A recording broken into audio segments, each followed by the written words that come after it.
consultations. Essentially, if we think about technology and clinics, essentially we have a model of care where we have technology and diabetes used very commonplace, such as insulin pumps and continuous glucose monitors. Traditionally, the model of care has been whereby patients are given slots in clinic, typically 30 minutes or so, and we know in most services we have between 200 to 300 patients using technology to support their diabetes, largely type 1 diabetes. The traditional model is a weekly clinic. As you can imagine, with pressures on service and time constraints, etc., make clinic slots booked to 6 months in advance, usually. That means it's difficult to fix people in along the way who may have a spot of bother between now and the next 6 months. It's quite tricky. And equally, those who are really avid and motivated individuals, as most of our tech-using patients are, who want to be seen more promptly or discuss something more promptly, are particularly perhaps not well served if they're told, sorry, can't discuss this for 6 months. You can imagine if you were in that situation, that's quite frustrating. Okay? And in terms of when you talk to patients, various surveys have been done, the sort of stuff people would like in the modern world, where you can live 25/8, 366, you can bank online, you can shop online, you know, all around the clock. That's the sort of level of support people would like. And it's about recognising there's an aspiration, but we can't always deliver everything people want. Just want to find the common ground, or try and find a compromise that's a place to start, if you like. And it's recognising if people can get clinician support, it's also recognising all of us under clinical pressure have to learn to work differently in the setups we're in, the systems we're in. We can't keep doing what we did 10 years ago, and I certainly can't. I've had to morph and change over the years for various reasons, as I'm sure many of you have. But critically, what's important in diabetes care is that we take more of a collaborative approach in managing diabetes. Back in the day, it was very much doctor said, nurse said, patient did, you'd hope. Whereas nowadays, it's much more about partnership working, setting common goals, realistic targets and metrics, working in partnership, very much so. And ideally, you want to obviously give somebody a timely review of their treatment, adjustment, new therapy, etc. in timely fashion to reduce the risk of somebody being on drug X or drug Y for months and months doing nothing for them. Meanwhile, time goes by and they come to harm, which could have been avoided potentially through more prompt review. Individuals also want more rapid and prompt consultation, but equally we're all living busy lives and not everyone can take time off work to go to a clinic slot, you know. I'm supposed to be seen at 3 and I'm now being seen at 5:30. Whatever it is, you get the idea. We're all busy people, living busy lives, and life is quite tricky. And this is what the NHS is officially telling us. It's out there in the public domain already, in the sense that they're already telling patients in some clinics you can share results online with your own specialist diabetes team, which is obviously great news. It's explaining to them that they can see blood glucose data that we can then share with them online through various means, and I'll come to that, as a way of conveying how good current therapy treatment choices are working for that person fairly promptly, and make rapid changes perhaps, which may mean you may not have to see the individual in clinic there and then, or you have to wait 6 months. And again, you can make partnership working and interpretation of results and numbers with the specialist team as well as a patient. And also, there's also the ability now where it's not too complicated to share data through a meter, books, etc., to be scanned, photographed, whatever it is. It's much easier to share data electronically in this context. And most people are relatively IT savvy. They have use of technology in their own homes, iPads, tablets, etc. So these are tools that are already out there, commonplace. We're not asking for new resources particularly, but we're just asking, using the means that are already available to people to help promote better self-care of diabetes where it's appropriate. And obviously there's the old school methods of using email and telephone, but you can imagine trying to convey certain information in that way doesn't always work the best. And it might just be you're thinking, oh my gosh, I'm going to be overwhelmed with data, emails and phone calls, I can't possibly cope. So it's about thinking of your situation where you work, thinking what process might work for you, perhaps just do a little pilot project, look at a handful of people you think this might be a good flyer for example. And you may find that by doing it, working in this way, the sort of what might be regarded as an artificial need to review somebody every 6 months can be reviewed. You don't necessarily have to see someone every 6 months just because you can. There's no value to seeing somebody, are you okay? Yes, thanks, see you in 6 months, tick. It's pointless. So we're going to try and think about morphing our approach in the changing times. And by doing so, by supporting somebody remotely, it means you may be able to reduce the frequent face-to-face contact for the right person. And it may also mean you can give advice and guidance on the phone or online, as it were. And that can obviously help with changing insulin doses and that sort of thing and saving time giving the individual the skills and confidence to do it themselves before they contact you again, for example. And it's probably this sort of method is going to work with people who are going to be more engaged and more switched on, so not for all of your patients, I suspect. But for those who are really motivated and see the value, I suspect you're going to get better engagement, then word of mouth starts to spread, etc. And you may get some better take-up going forward in terms of process. You guys familiar with this? This is a download from a Libra device, so essentially this is invaluable new technology enabling somebody to gain confidence in taking decisions on using insulin and using a sensing device, their sugar levels. So it does take a bit of training to get used to interpreting the trends. I'm not going to go in detail today, I'm just highlighting the point really. So for the right person who's motivated and keen, they can share their data with you online, for example. You can log in and look at their numbers and metrics, and then you can support them remotely. That a person having to take a day off work, for example, or pay to park in the car park for 5 hours, whatever it is, to come and see you face to face on a rainy, cold day, or whatever it is. You get the idea. There's going to be a constraint you may be able to overcome. And critically, it's about using the right tools for the right context and the right person. So yes, you can look on the computer online. Some service already are using Skype consultations. Anybody here doing that? No, it's very handful, very niche at the moment, because on principle you think Skype, amazing, fantastic, but in terms of the States, that requires a pod or a room, not you by your desk, with people walking in and out behind you, small children running in, whatever it is, there's all that kind of logistics to think about. Telephone's okay, but again, the voice versus visuals is tricky, unless you're on the phone and the screen in front of you, and people do work like that as well, if you haven't got Skype, for example. And email, you can convey some messages that are not so immediate or current, because we know that email's not the best way to communicate something quick. You need to phone somebody or talk to someone promptly, ideally. So there are different resources out there for the right person, for the right context, if that makes sense. What we have here is a download of something called diasend. Anybody using diasend already? Yeah, most of you are, good. So diasend, for those that don't know, is a sort of IT box of tricks which allows blood glucose data to be shared between the individual person at home with a specialist team in hospital. In addition, the patient can come to an insulin pump clinic, bring their pump with them or their meter. It can be connected to the box and you can look at their sugar levels over time. So Big Brother or Sister is truly watching. There's not really any hiding place here. There's no ink or faking of numbers with this. It is what it is. It's digital, it's captured. You can't tweak it or edit it afterwards.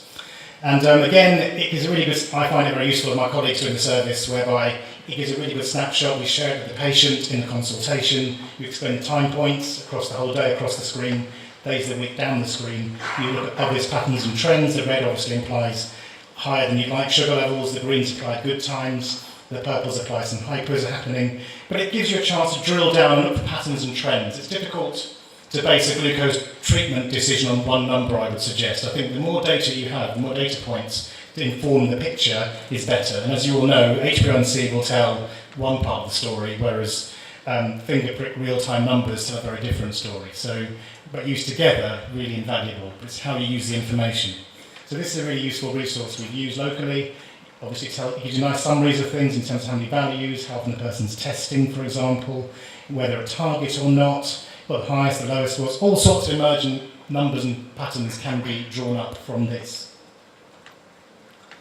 And this is somebody who's using an insulin pump. So again, you can see a number of data points. Again, this is going further. So it's got glucose information. Now it's also got insulin pump user has inputted how many carbs he was eating, the figure in grams, as well as the number of units of insulin he gave. So you're really getting really drilled down information specifically on stuff that the individual is doing in their own situation.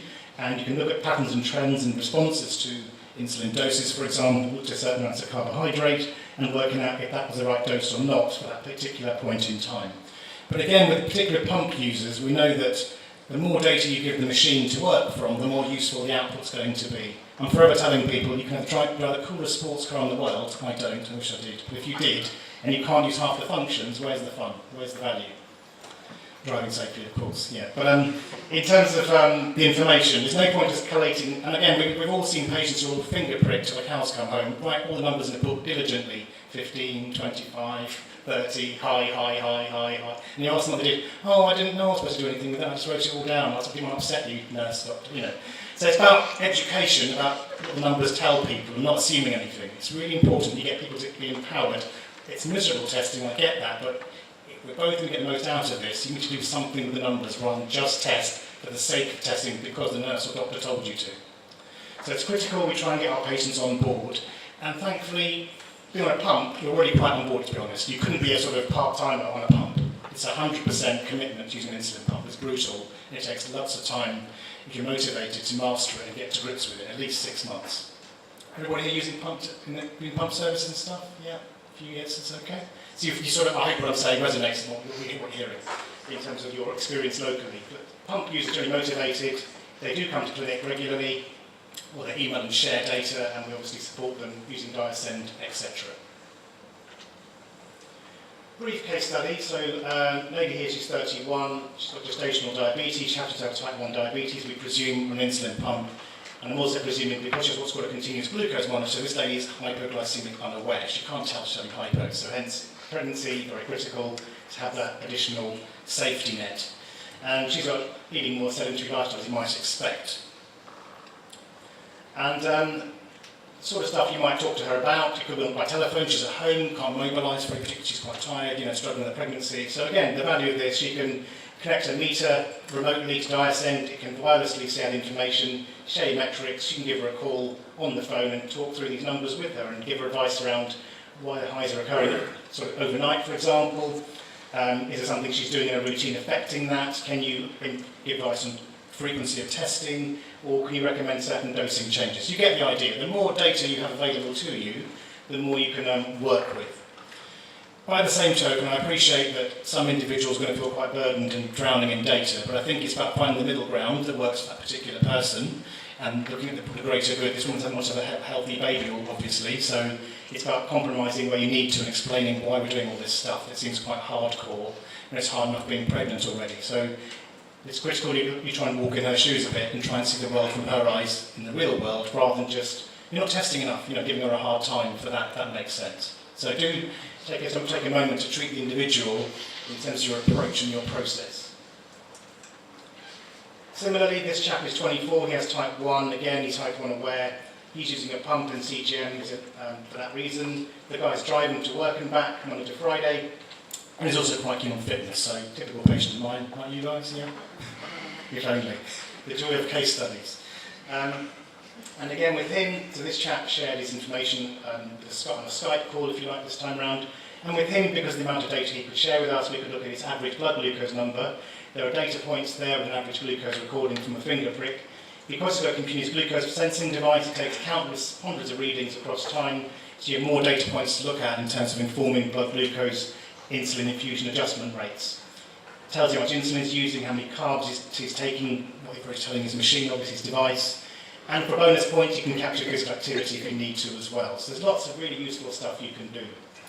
You've got averages on his highs and low sugar levels, how often he's testing, and again you can drill down further when the highs and lows are happening. In particular, I mentioned the guy's a driver, so you want to ensure the guy's testing at appropriate times when he's driving, and we all know that there are gaps in knowledge for patients around not always knowing, oh, do I always have to test when I drive? That's a bit of a grey area, we know that. So again, Big Brother is watching, so we should use this being mindful of other road use and safety. So look at the number of times you test it. So for example, there are highs and lows at different time points. Do they correspond to when he was on the road, etc.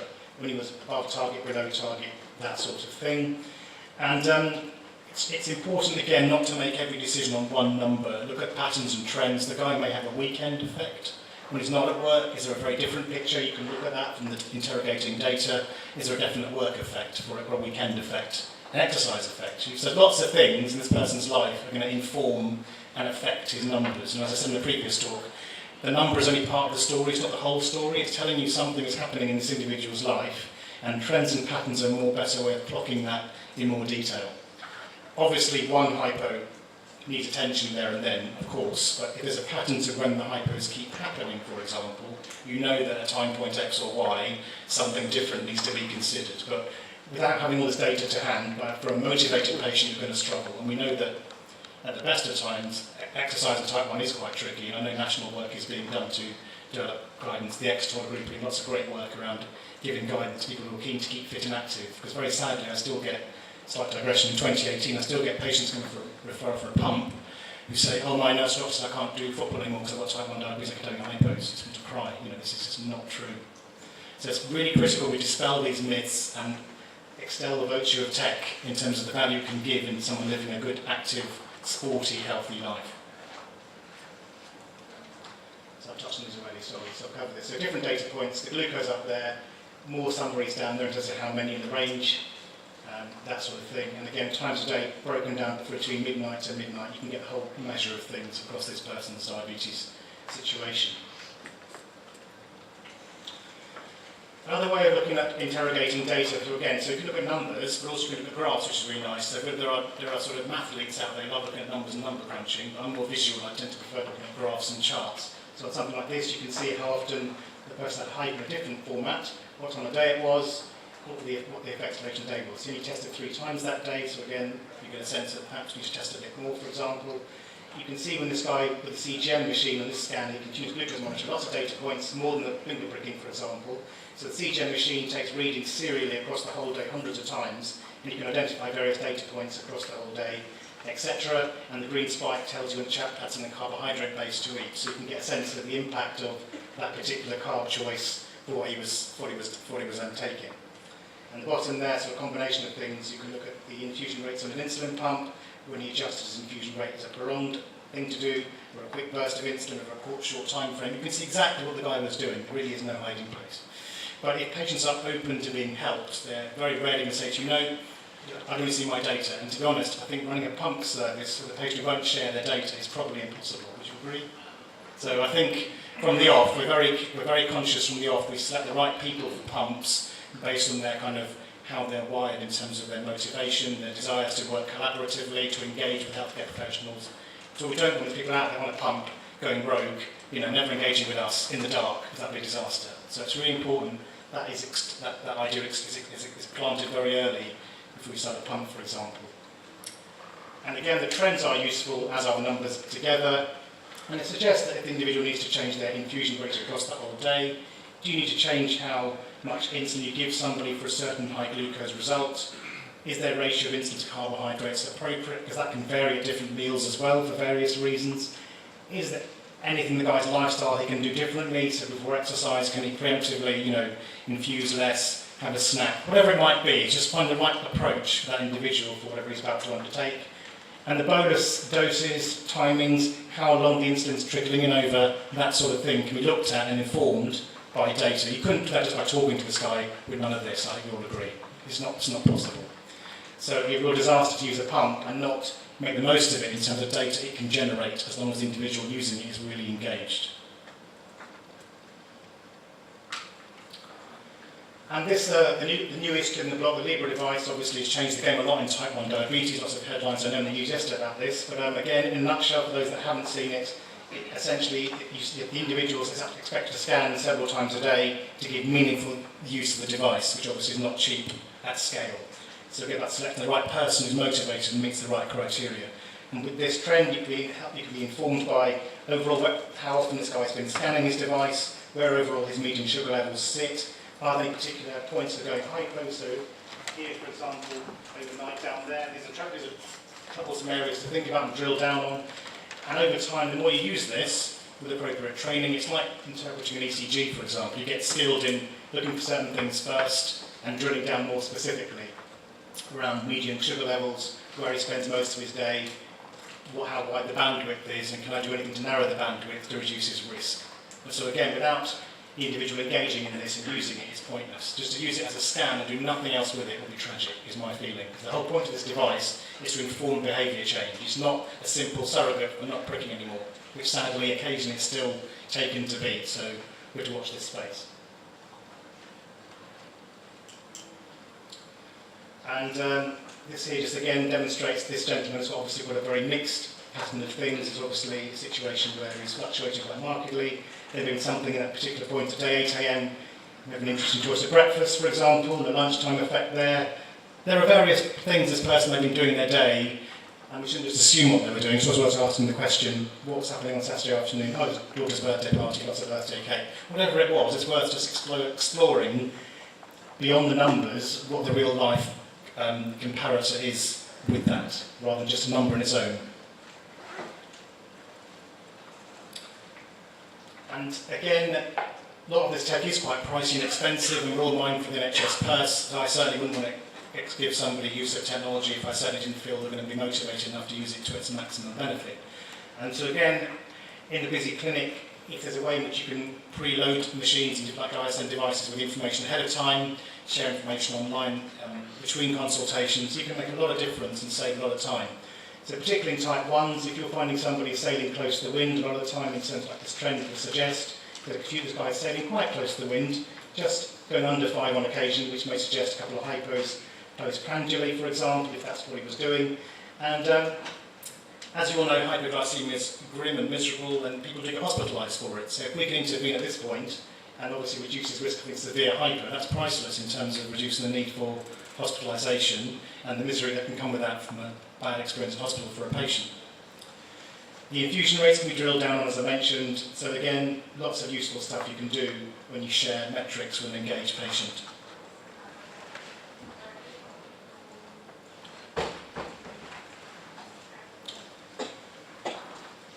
For different people, they'll respond in different ways. As I mentioned earlier, there are visual learners, there are numerical learners, your patient's different. And in terms of how you share the data in clinic, it's important to flex your approach with individual patients. So some patients might be happy just to look at reams of numbers with you. Some might like the visual context and the graph. If you particularly break it out across the whole day, they can then relate that more to their routine across what they were doing.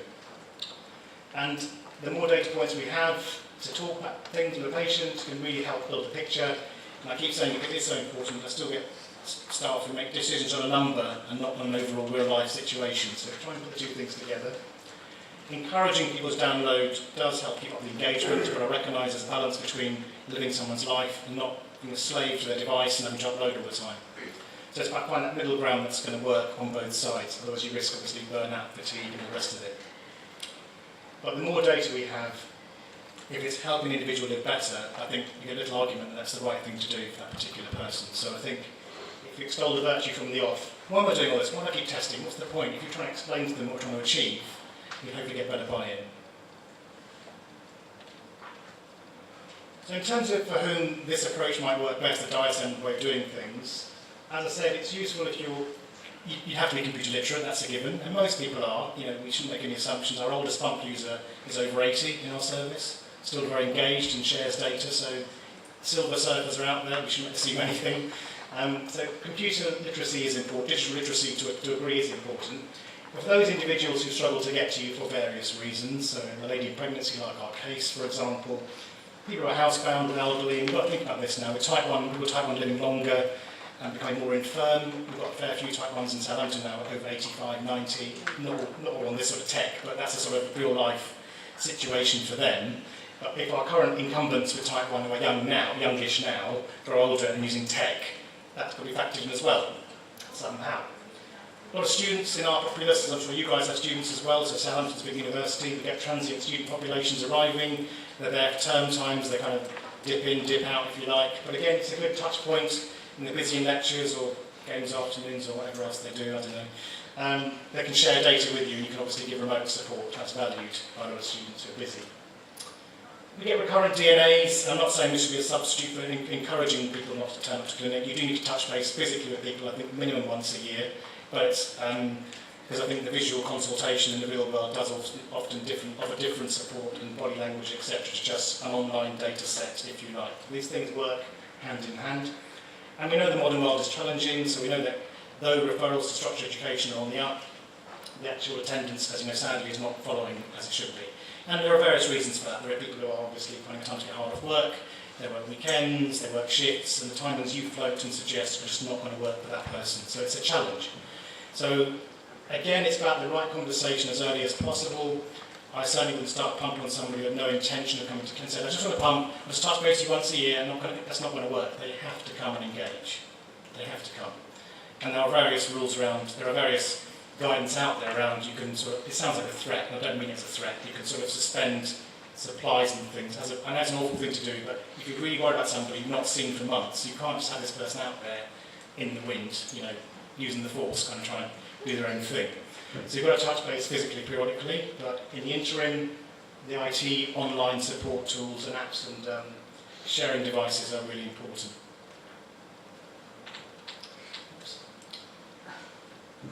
From a patient point of view, like I said, the 6-month review thing is quite arbitrary in some cases, so if we make things a bit better in terms of adapting our clinical process and supporting that remotely, that's better for some people.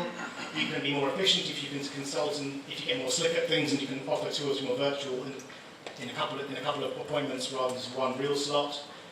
Virtual clinics can be done different times in different places, but that depends on your local setup, so some services are more lean than others, and it can be quite labour intensive working virtually, I won't lie to you. But if you've got a process in the system whereby you can divide the work and reconfigure how you do things, there's no reason why it can't be trialled at the very least. Perhaps just for those more motivated individuals who know that if I just speak to this person through this means at least once or twice, every 3-4 months rather than every 6 months, for example, I know this person's okay.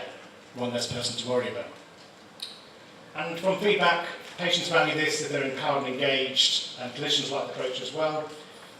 Data-wise, again, we've got to keep people on board. Again, I will ask the question occasionally to a patient, how does insulin work? There are still people who don't know how insulin actually works. This is quite worrying, but they're out there. So I think if you just get them involved in their care, this is your data, your numbers, Mr. Smith, Mrs. Jones. I'm interpreting your numbers on your behalf in an attempt to make your life better. Does that make sense in terms of trying to get some ownership?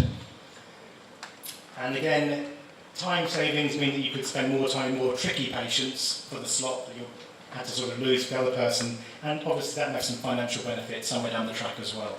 If seeing Mr. Smith more than he's supposed to have his more 6-monthly things means that he won't come in with recurrent hypos or recurrent DKA, for example, that's a win as far as I'm concerned in terms of process all round and financial and clinical benefit to that.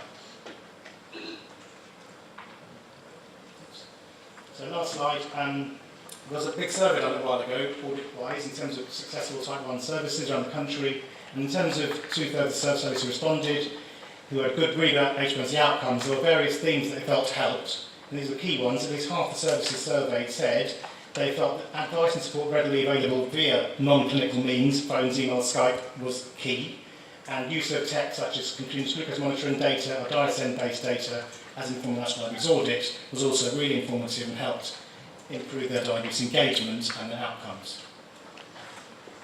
And it does, this is a sort of proverb of sorts, question you can answer are better than the questions you can not answer. You can question quite deep for a Thursday lunchtime, but there we are. And I think having more information to look at and work through, but not losing sight of the person in front of you in their real world situation is really important.